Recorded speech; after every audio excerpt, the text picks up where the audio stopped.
Hi, my name is Dianne Escalona, and joining us right now are three members from the CSUN Bicycle Collective. Here's Dennis Alfonso, Madison Carroll, and Jaziel Ocampo. Thank you for joining me today. Can you share any personal experiences you have with sharing the road as far as anything scary has happened, whether you were hit by a car or anything like that?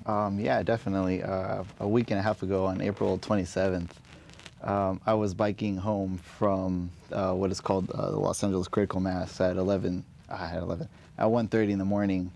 And so I was going down Venice Boulevard, and this car pulled up to me. And so there was two people in the car, one person driving, one person in the passenger's side.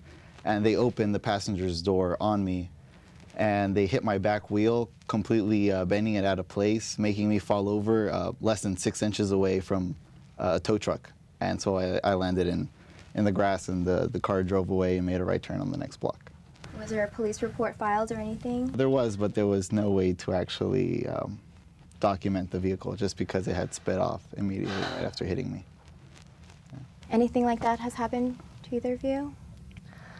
Nothing that severe, luckily. I mostly find that it's okay out there. It's not as scary as people think. I think all cyclists get a lot of cars rushing up close to them, going by really quickly and honking. A lot of comments like, "Why don't you get off the road?" Things like that. Cars mostly don't know that cyclists are actually under California Vehicle Code considered vehicles and can use the full lane if they need to, get in the left turn lane to make a left turn, et cetera, et cetera. We absolutely belong there. Legally. I mean, Madison brought up a good point. Cyclists must comply to the vehicular code, so they are, in a sense, they are motorists, so they have to abide by all the rules. And so we can take a full lane if we have to, and in some cases it is safer to do that so that we don't enter into the door zone, like Jazz went into the door zone, and it's a tough situation because you don't know, whether to go away from the traffic, the oncoming traffic, or just to be a little bit farther out there to avoid the door. And I've had some close calls.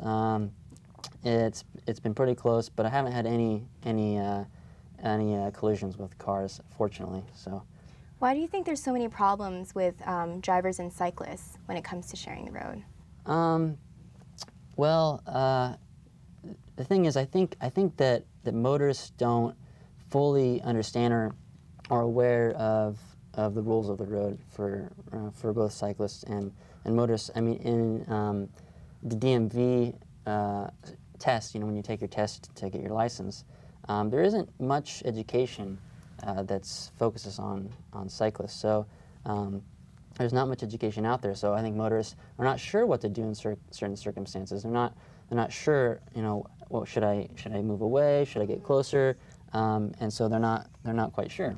Right. Jazz and I have talked about this, that a lot of motorists don't know, they simply aren't taught things, aren't educated about, not pulling over and just blindly opening your door into traffic, or the real importance of even just looking before you change lanes, et cetera. And that education and awareness extends to cyclists too, who don't necessarily know that it's actually safer to be in the road than on the sidewalk. For example, where a lot of cars aren't expecting anything fast and will pull out blindly and hit bikes on the sidewalk. So it definitely goes both ways. It's not, everyone needs more education, more awareness. They do, yeah. I think a lot of it has to do also with impatience. I mean, everybody's driving, really fast. A lot of people don't even respect the actual, the limit of the actual road. People go 40, 45 all the time, especially out here in the valley where the actual limit is a lot higher, 45, going down Victory. So a lot of people, you go 20, 25 max, on your bicycle. All of a sudden, here comes a Corvette, you can't really do much about it. There goes. Yeah. Right.